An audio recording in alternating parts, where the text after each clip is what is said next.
नज़्म अहद तिफली, शायर अल्लामा मोहम्मद इकबाल। थे दियारे नौ ज़मीनो आसमान मेरे लिए, वुसअते आगोश मादर एक जहां मेरे लिए। थी हर एक जुम्बिश निशाने लुत्फ़े जां मेरे लिए, हर्फ़ बेमतलब थी खुद मेरी ज़बां मेरे लिए।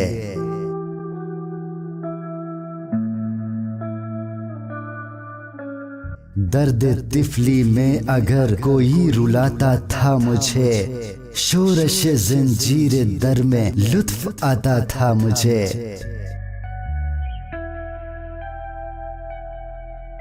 तकते रहना हाय वो पहरों तलक सुए कमर, वो फटे बादल में बे आवाज़ पा उसका सफर।